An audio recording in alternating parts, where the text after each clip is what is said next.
Wakey, wakey, rise and shine. Time to get up and get off your behind. If you move too slow, you might get left behind. So let's go. Are you ready? Ladies and gentlemen, please welcome. Must learn. So we ain't gonna do much talking. We're gonna jump right into this and pick up exactly where we left off at. And I left you guys off right here. We were getting ready to go into this Dred Scott case. Now there are some very important things that I want to target from this case. I'm not going to read it in its entirety because, as I showed you guys in the last one, it is very lengthy. Even the passages are lengthy, but I do want to show you and point out some things to you that play a very pivotal role in what's going on in our situation today as citizens of this here great nation, right? So anyway, we're going to jump over here for a minute and I'm going to come right back over here. And I'm going to come and I'm going to slide up here and I'm going to jump back over here to this one, and let's read this right here. In the case of Dred Scott versus Sanford, the Supreme Court ruled that black men, whether free or enslaved, had no rights which a white man was bound to respect. Pause. Now, the reason why I'm pausing right there is because, now this was in 1857, right? This is 4 years before the Civil War began, because we know that the Civil War began in 1861 through 1865. Now, somewhere, I guess right after the verdict came down, after the decision was made, that statement became reality. Or was it always a reality and just only applied? It didn't apply to the Aborigines, because as we'll see in this case over here with Scott versus Sanford and Tannin, Roger Tannin, which is the judge overseeing this trial on, in the Supreme Court, he says something slightly different, okay, in this proceeding. So yeah, I'm going to leave the link downstairs once again, and I do implore you all to please go. I implore you, it is imperative that you do, that you read it in its entirety and that you get an understanding of what's going on, because like I said, once you do, you're going to be like, wow, now I see. Yeah, because they say that the 15th and the 14th and the 15th Amendment overturned all of this. But I say, because when we look at the predicament that we're still in today and how we have not risen anywhere on the totem pole, how we are still coming in at 1 to 2% of the wealth, of the wealth of America, So we keep saying we rising, we doing this and we doing that, but something is not adding up. Something is not adding up, and a lot of it has to do with this very case right here. And if you listen and you read the things that Tannin says in this case, okay, and the fact that it is said by many that to this date this has not been ratified. You understand what I'm saying? Then you can clearly see, like I said, why it is that certain things are the way they are for awesome. So we're going to scroll down here. I'm going to go down. I'm going to go down. And I think I want to be, wait, that's too far. We're going to start right here. This is 22. So remember, I stopped off, I left off, and I was telling you guys about, how Sanford, he went out there to Missouri, a free state at the time, 1857, 1856, 1857. with his master Sanford, and he was talking to some of the freedmen out there, and they like, yo, you got a slave master? We ain't got no masters. This free state, and so George, so not George, Dred gets it in his mind that he gonna sue Sanford the next time. He gonna sue Sanford because he's like, listen, this a free state. All the people of my hue are free here. I should be free too. I shouldn't have to be, following behind you and my wife and my babies. I'm a man. I deserve my freedom as well. It's a free state, right? So he took him to court. And because Sanford countersued him by, going to the courts like, what just happened here? He can't even be he shouldn't even be suing nobody. He ain't no sovereign, he ain't no citizen, he ain't one of us. You understand what I'm saying? He's my slave. He shouldn't even have the right to sue nobody. He ain't even sovereign. Okay? He ain't, you know what I'm saying? So but see, to me and a lot of other people, Scott messes up, but he don't really mess up because there would not have been no way for him to get around it, because of course Sanford knew where he was from. Sanford, he the one who brought him, right? So he knew where he was from. You know what I'm saying? He knew where he was from. So but Dred Scott messes up because Dred Scott, he uses words that it was damaging for his case. You understand what I'm saying?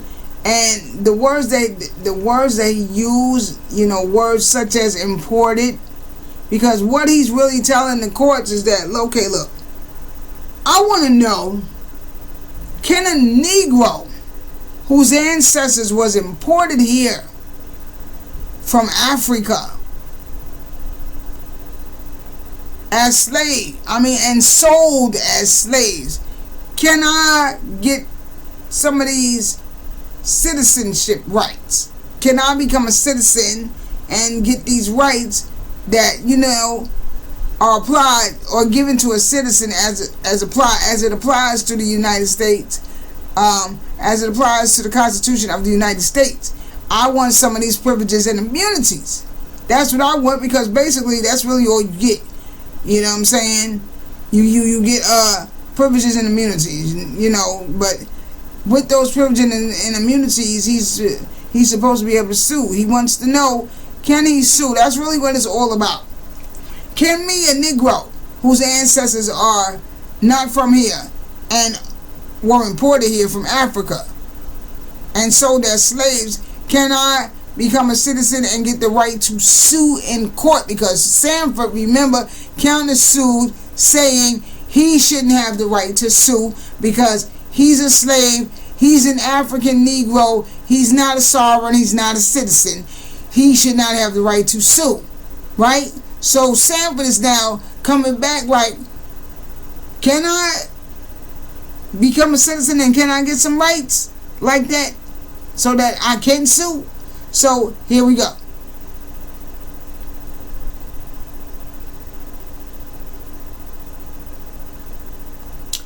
Tannen says, and I'm reading from 22 when you guys do go to the link. Remember, I'm in 22 right now. But read the whole thing in its entirety. You must. I implore you to.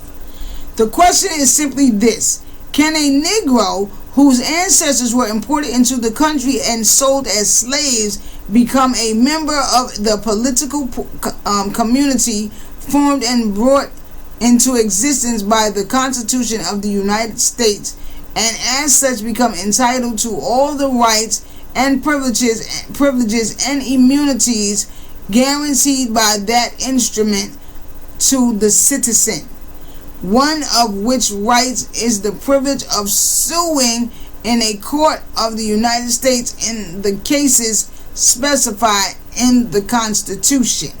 Right? That's what he's suing for.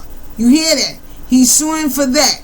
He's suing, and he starts off saying whose ancestors were imported into this country and sold as slaves. right? That's how he's opening his case. He's opening his case, making it clear that, look, I'm not from here. My peoples ain't from here, but I still want to get down. I want to be down, and I want to know, how can I be down? Can I be down?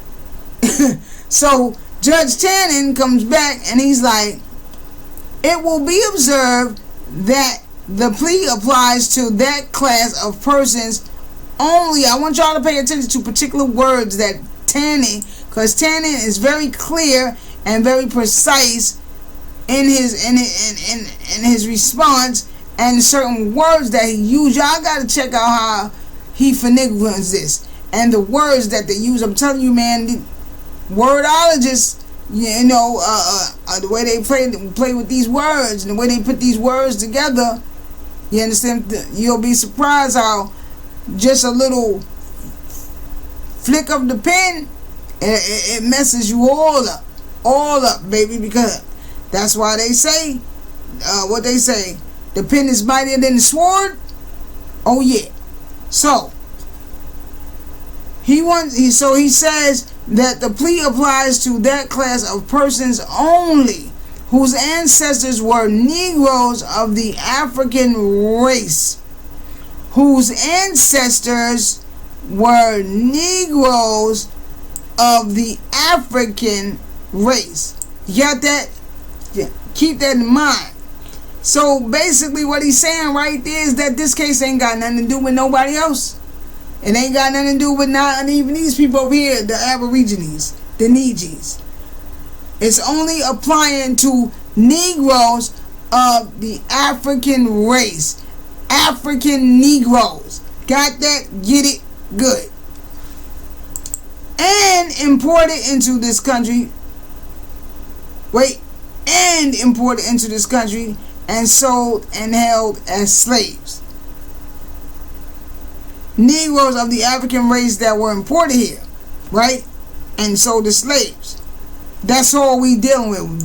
I'm not talking to nobody else, really. That's all I'm dealing with right now. So let me start from the top and read that one more time. The only matter in issue before the courts, therefore, is whether the descendants of such slaves, when they shall be emancipated like him, when he should become emancipated, or if his parents was free before he was born, are citizens of a state. So I need to know if you was emancipated or if your parents was free before you were born. Would that make you a citizen? Now, why would he be saying that? Why would he be trying to, why would that question even be being posed right now? Like, if you was emancipated, if a descendant of slaves from Africa, of people from Africa that was sold as slaves, was emancipated, or if your mom and your daddy was free, would that make you a citizen? Why is that a question? Okay, so let's jump down here. Let's move around. Let's jump down. Let's jump down.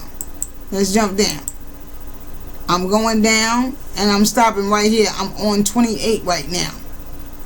In discussing this question, we must not confound the rights of citizenship which a state may confer within its own limits. We may not confound the rights of citizenship. We may not mix the two or confuse the two. The rights of citizenship which a state we may not confound, we may not mix the two. We may not confuse or mix, you know what I'm saying? We may not confound the rights of citizenship which a state may confer, grant within its own limits, meaning that it's pretty much up to the state. We must not confound the rights of citizenship which a state may confer within its own limits. and the rights of citizenship as a member of the Union. Now, the Union was basically the United States. The Union was aka the North. The Confederate was aka the South, right? And so another word for the Union was the Yankees. The North was the Yankees, right? And then you had the South. That was the Confederate. You understand what I'm saying? Them good old boys, right? That's where cotton was king. You know, and the South was, and the Confederate, I mean not the Confederate, the Union, the North was more industrial. You know, and that's where everybody was free, right? So they couldn't get down with the slave thing because people was free. Who was getting ready to give that up and be a slave? You understand what I'm saying? This free state. You know, we free over here. You know, so that's the Union. The Union is free. The North, okay? So, which a state may confer within its own limits and the rights of citizenship as a member of the Union. It does not by any means follow, because he has all the rights and privileges of a citizen of a state, that he must be a citizen of the United States. Whoa. See, so this is why he says he don't know. Just because you was emancipated, or just because a person who is a descendant of these slaves of ancestors that was imported from Africa and sold as slaves, or whose parents were free before you were born, that don't necessarily mean you a citizen of the state. Why it don't mean you a citizen of the state is because of this right here, what I just read to you. Okay? Because what's going on right here is basically he's saying that just because you a citizen of a state don't mean you a citizen of the United States, right? He may have all of the rights and privileges of the citizen of a state and yet not be entitled to the rights and privileges of a citizen in any other state. For previous to the adoption of the Constitution of the United States, every state had the adopted right to confer, to grant on whomsoever it pleased the character of citizen. So it was left up to the state to decide whether or not we want to even let you become a citizen. It was up to the state to decide that at this time, right? And so, but the 14th Amendment did change that. The 14th Amendment changed that by allowing any person born in America within the United States or even naturalized to be, you automatically a citizen, right? If you born it, you automatically given your citizenship. And once you become naturalized, you automatically be given your citizenship too as well. I'm going to read that to you. I'm going to show you guys the 14th Amendment on the next page. Excuse me, I got the hiccup. Take a sip of this coffee.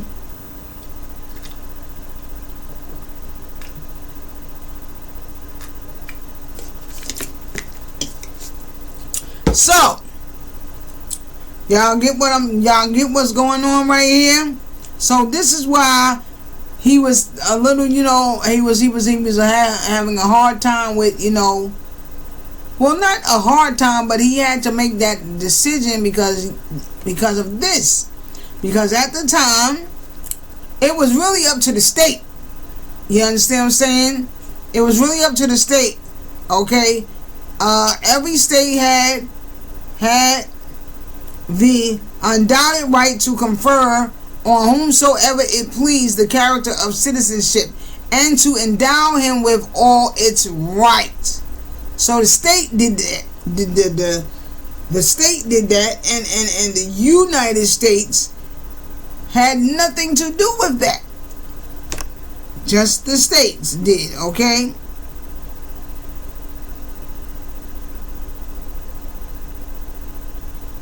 But this character, of course, was confined to the boundaries of the state and gave him no rights or privileges in other states beyond those secured to him by the laws of nations and the committee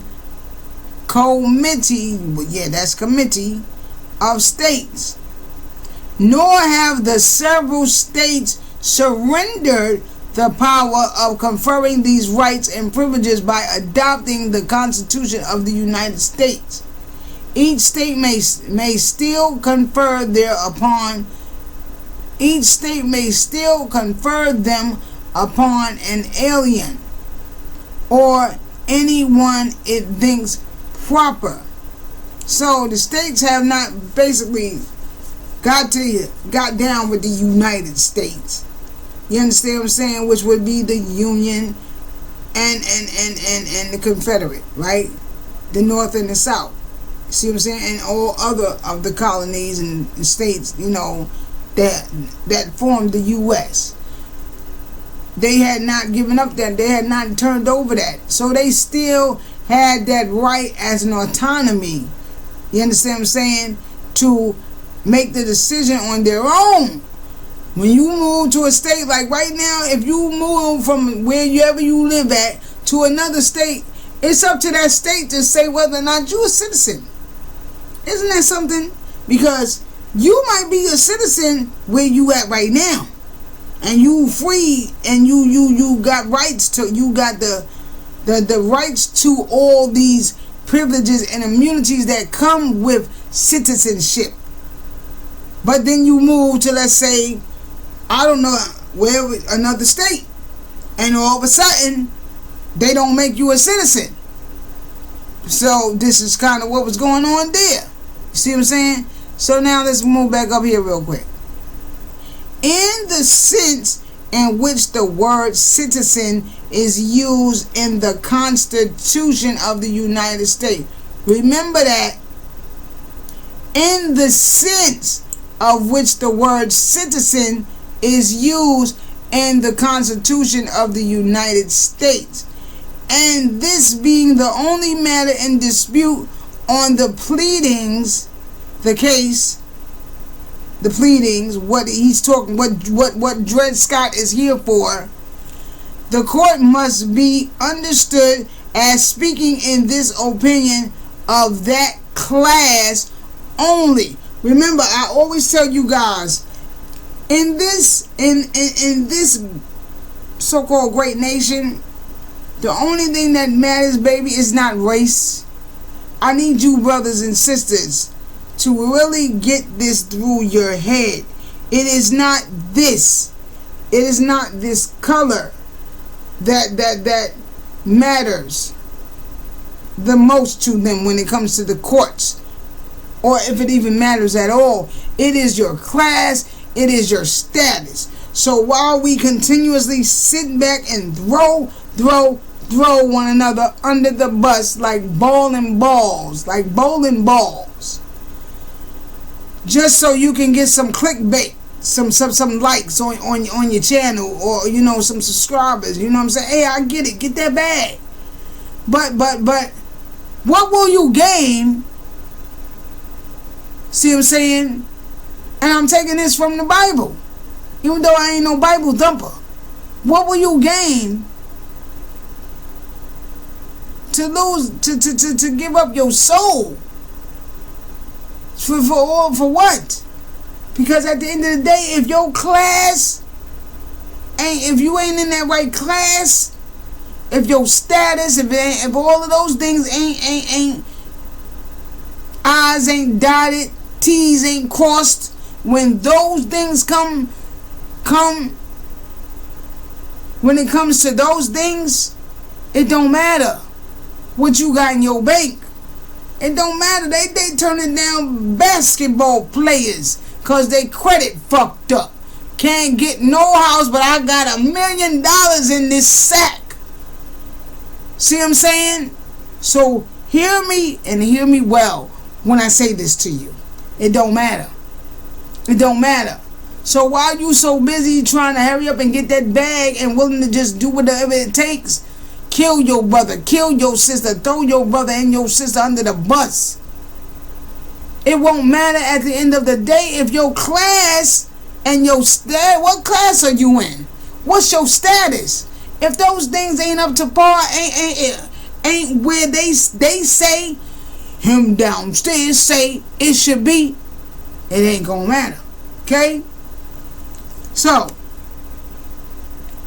in the sense in which the word citizen is used in the Constitution of the United States, and this being the only matter in dispute on the pleadings, the court must be understood as speaking in this opinion of that class only. See what I'm saying? So we only dealing with whether or not a Negro coming from this situation is even a citizen. See what I'm saying?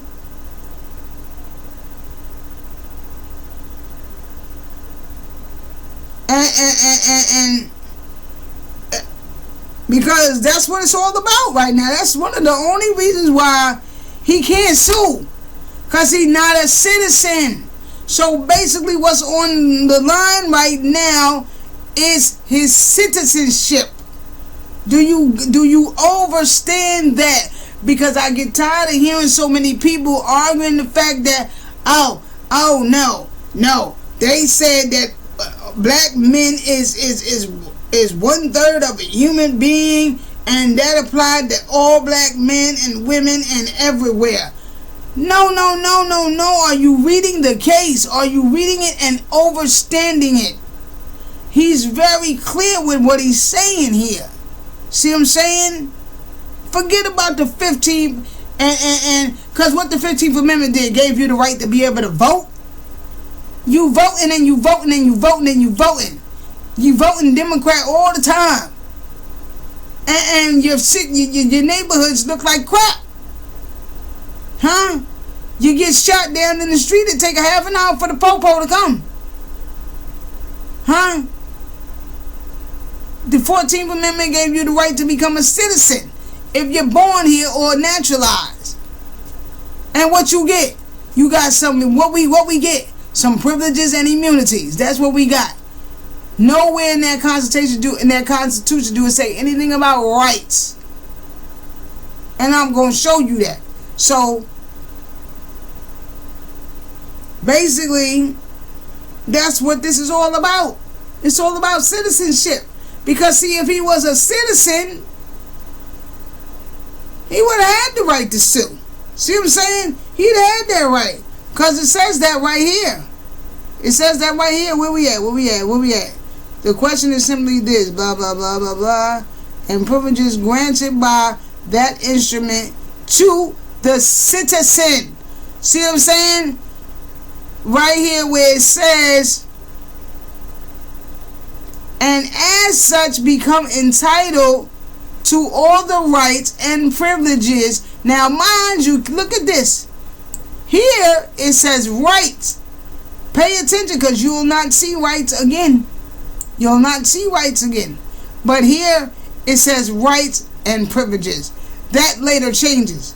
That rights that's in here now, right now, it says in 1857, at the time of this case, it said rights and privileges and immunities. But by the time they get to the 14th Amendment, baby, them rights right there gonna disappear. Hear what I'm telling you, and watch when I'm telling you.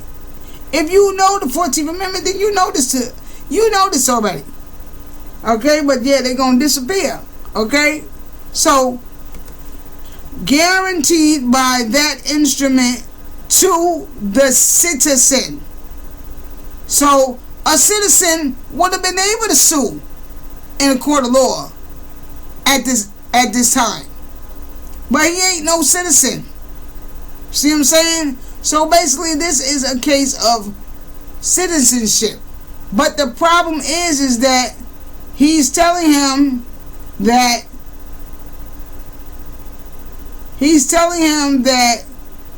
the plea applies to that class of persons only whose ancestors were Negroes of African, pay attention, of the African race and imported into this country. See what I'm saying? So never mind about all of this, even though it's important that you know all of this, because there's so much more information in here that will blow your mind, blow your head right off your neck, off your shoulders. Never mind about all of this. It's basically boiling down to that one thing, right? That one main issue right there. Is he a citizen?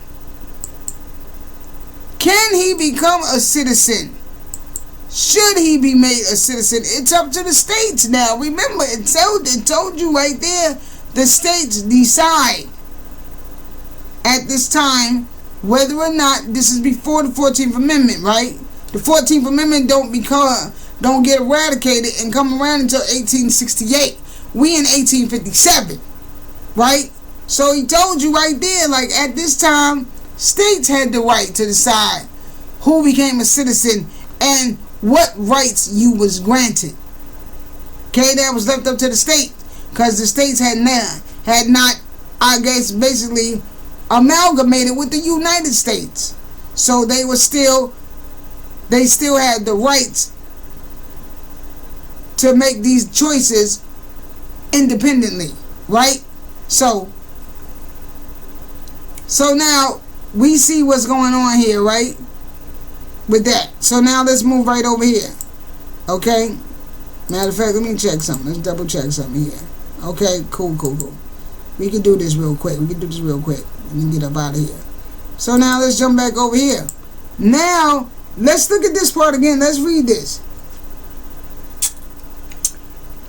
The Dred Scott case, the case of Dred Scott versus Sanford. The Supreme Court ruled that a black man, whether free or enslaved, had no rights which a white man was bound to respect. Is that really true? Is that really true? Is it? Because at the same time, while this verdict came down in reference when it referred to Dred Scott, the descendant of African Negroes imported here, Judge Tannen said, these folks over here, talking about the Aborigines, the Neejees, they is free, and we don't bother them. Let's check it out.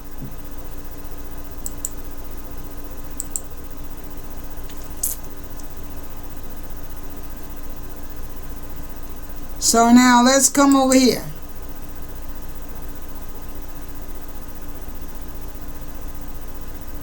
Right here, 24 is where I'm at right now. So right here, I was in 23, I was 22, 23, 24. If I remember, I'm gonna leave all of this downstairs along with the link. I'll even leave the numbers of the sections, right? For those of you that maybe you just want to go to those sections, you don't want to read the whole thing. That's cool. That's your that's your choice, your free will. So I'll leave the numbers of the sections just for you, okay? So let's move down right here. I'm right here in 24 now, right? So let's bust this down real quick. The situation of this population was altogether unlike that of the Indian race. Now, I know I said it's all about class and status, but they're using the word race right here, but I'm telling you, it's not about race. It's not about race. That's just a social construct that they devised to keep us divided. The situation of this population was altogether unlike that of the Indian race. The latter, it is true, formed no part of the colonial communities and never amalgamated with them in social connections or in government. Y'all get that? The latter, it is true, formed no part of the colonial communities and never amalgamated with them in social connections. So who is the latter? When he says the latter here, he's talking about the Aborigines that did not go, because remember, this is 1857. This is what? 17, almost 20 years later after Andrew Jackson in 1830 with the Indian Removal Act. So this is almost 20 years after those 5 civilized tribes were sent out west of the Mississippi, right? Because they wanted all that east of the Mississippi. They wanted all that land for themselves because that was considered rich bottom land. It was good for cultivating cotton, and so they wanted that land for themselves, of course, until we struck oil. But anyway, that's for another story. But yeah, they wanted all that land for themselves. So as you see, that's what's going on right here, right now, right? So I'm sorry, I went back to the other part that I just got through talking about. I'm here right now, right? So the latter, it is true. So when he says the latter, again, this is in reference with the Negro, not Negroes. I'm gonna say Negro. I'm gonna say Negro Aborigines. Instead of saying black, I'll say Negro Aborigines. So Negro Africans when I'm dealing with the Africans, speaking of the Africans, and Negro Aborigines when I'm speaking with, the Aborigines. So anyway, the Aborigines that did not go when it came to that group of Aborigines that were sent out west, and then the Aborigines that just was like, we ain't going, because a lot of them was signing, because a lot of the chiefs were encouraging them to, because these chiefs were trying to figure out, how can I save my people? How can I keep all my people from being massacred? Lord, they massacring all my people. Because a lot of people was like, I ain't going. This is my home. I just started my garden. I just started my garden. Okay. Jimmy about to fix the roof. Okay. And we about to hook up a little thing back there for the kids. Okay. So I ain't going. So a lot of the Aborigines did not go. So he is referring to that particular group of Aborigines, Neegies, that are still here. The latter, it is true, formed no part of the colonial communities and never amalgamated with them in social connections or in government. They never joined. They never joined with their government. They never joined with the United States. You understand what I'm saying? Because they had their own government. And it was even recognized by them. Yeah. Oh yeah. Yeah, let's go. It gets deeper. Let's go. So, but although they were uncivilized.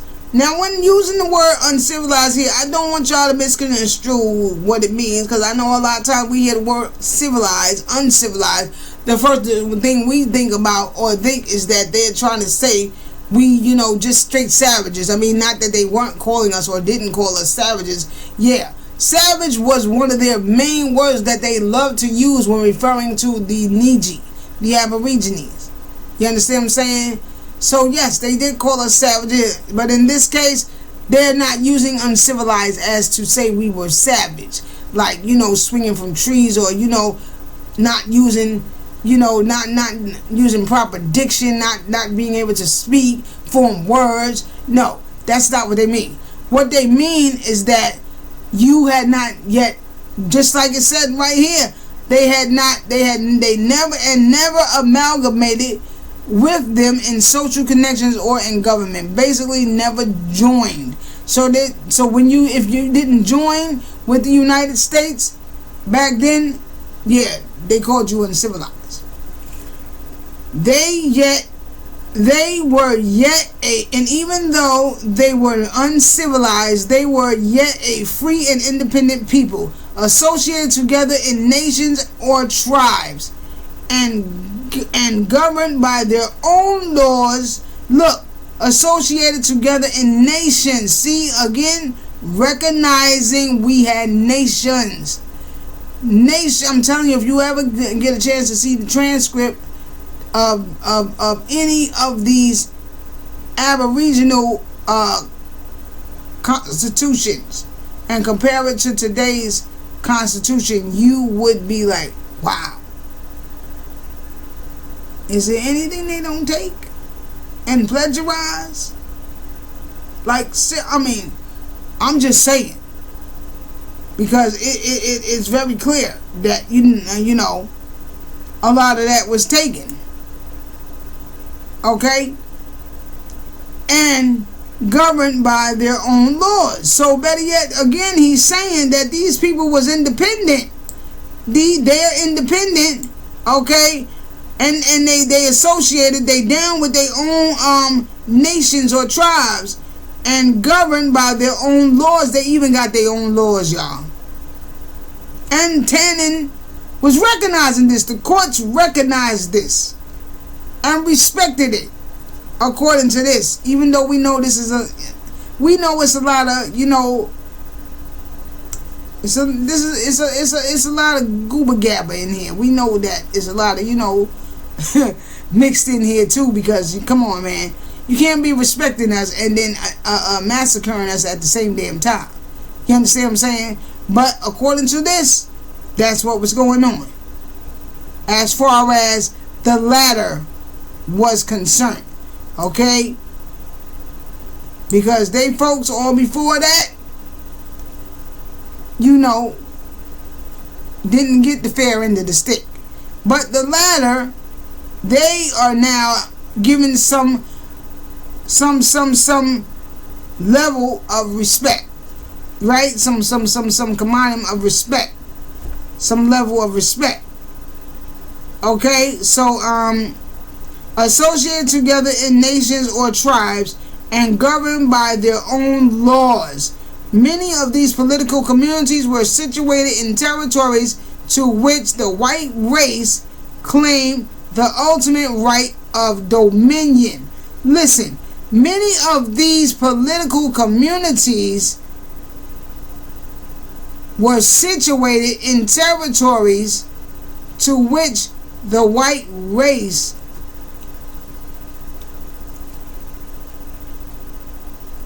they call them political communities, was situated in territories to which the white race claimed the ultimate right of dominion. See what I'm saying? This is what I'm saying. Like, how y'all gonna just pull up on somebody else's land and then have the nerve to act like this really your shit? Excuse my French, but you get where I'm coming from?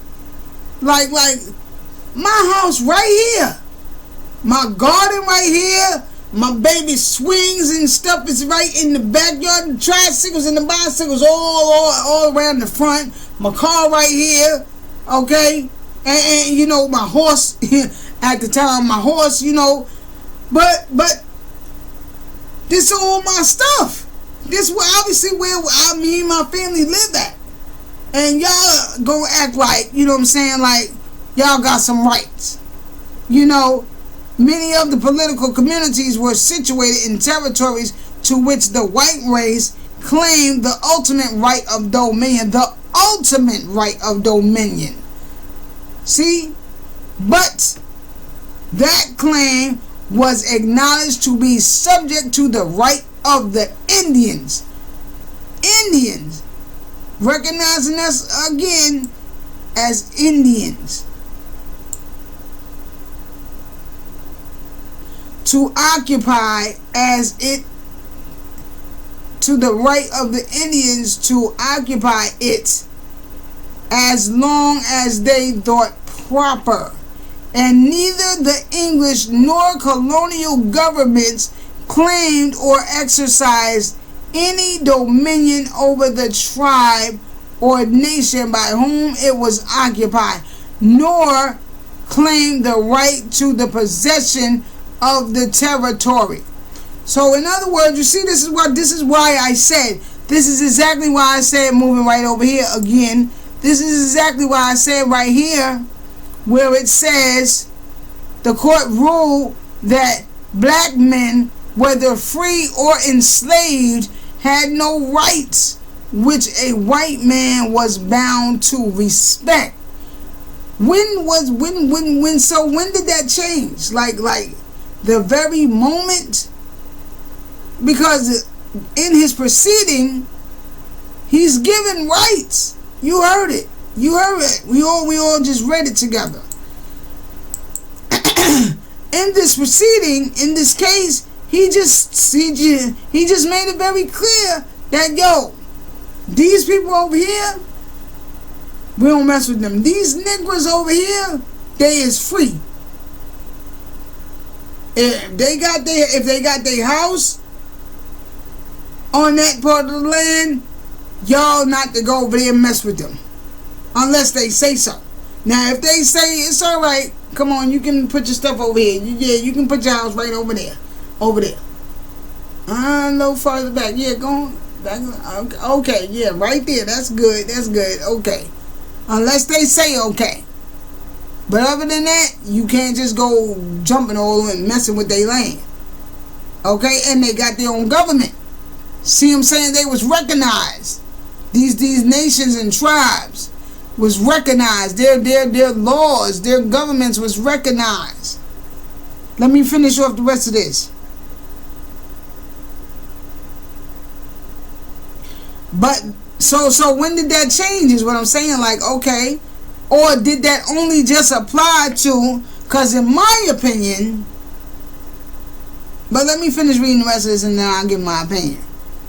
But that claim was acknowledged to be subject to the right of the Indians to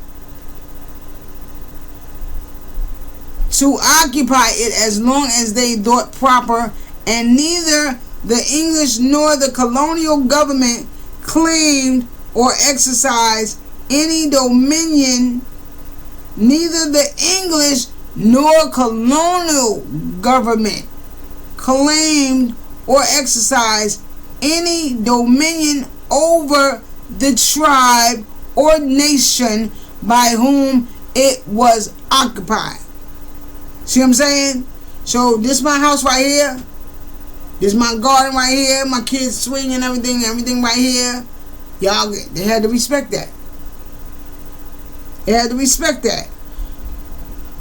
Okay, nor claim the right to the possession of the territory. You can't come over here and claim this land.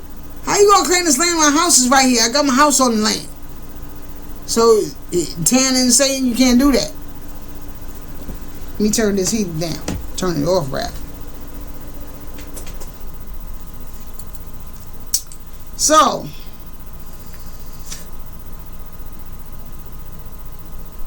these... Oh, wait, no, I'm going too fast. These Indian governments were regarded, and I'm on point. These Indian governments were regarded and treated as foreign governments, as much so as if an ocean had separated the red man from the white man. So that's like saying, we respect y'all government, And the fact that y'all got your own government so much that it might as well, we might as well be over in y'all. We might as well be in Venezuela. It ain't even like, it's like we ain't even here. Just carry on with your lives as usual, as if we ain't even here. For all I care, for all I know, we could be over in Venezuela somewhere. You understand what I'm saying?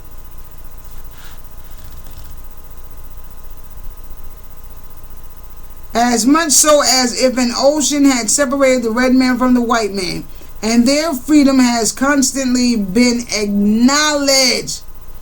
And their freedom has constantly been acknowledged from the time of the first immigration.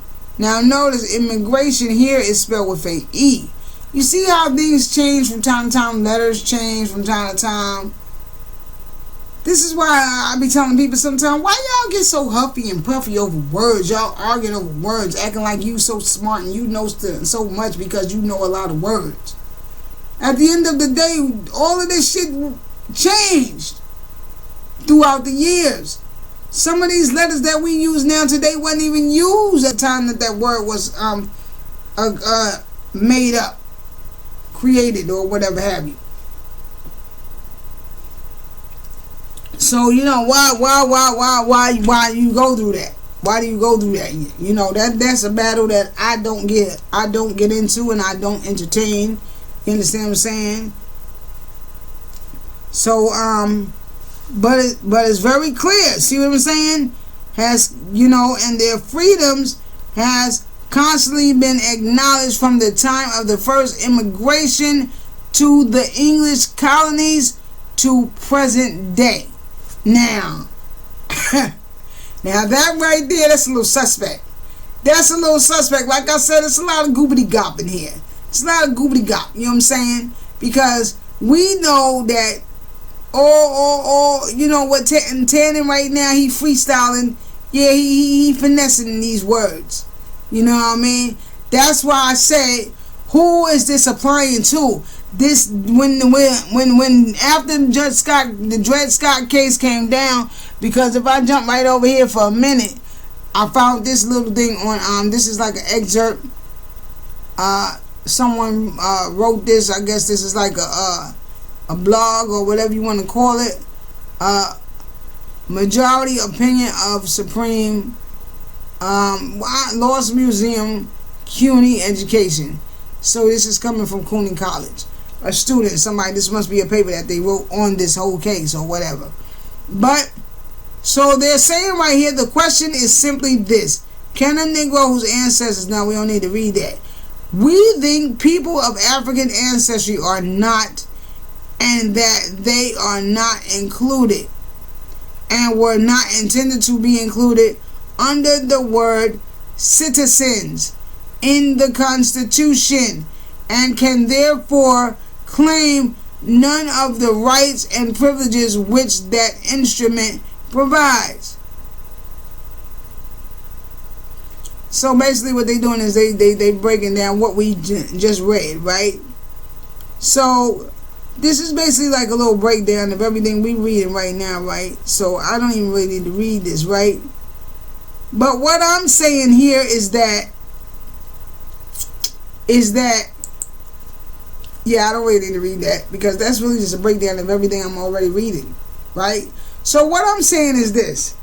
Like that just said, it was only for Africans. See what I'm saying? When it came to the Aborigine, the Niji, none of this applied. I'm talking about with the Dred Scott situation. That was just, he said it. Tannen was very clear when he said right here, it will be observed that the plea applies to that class of persons whose ancestors were Negroes of the African race and imported into this country and sold and held as slaves. Right? He's very clear when he says that. He's very clear when he says that. And then he also says And this being the only matter. Remember, he keeps using the word only because he wants it to be clear that this is only in reference to African Negroes whose ancestors was imported here and sold as slaves. I'm not talking about the Aborigines. I'm not talking about the Nijis. I'm talking about the Negroes from Africa. The African Negroes. Because when it comes to the Aborigines, as he says right here, the situation of this population was altogether unlike that of the Indian race. Right? And although they were uncivilized, they were yet free and a independent people. Okay? You could not just pull up on their portion of the land wherever they was already residing at. You already got your house there, your garden there, your baby swings and everything in the back. You can't just pull up over there. Nah. They already live right there. So you can't do that, Bill, go on. Okay? No. You can't do that. You know what I'm saying? So, this is why I keep saying, please go read this, man. Y'all read this, because this thing gets deep, It get real deep. It get real deep.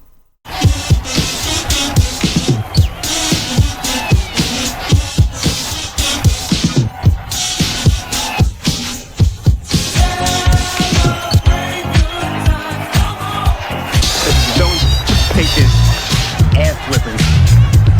We about to take it back.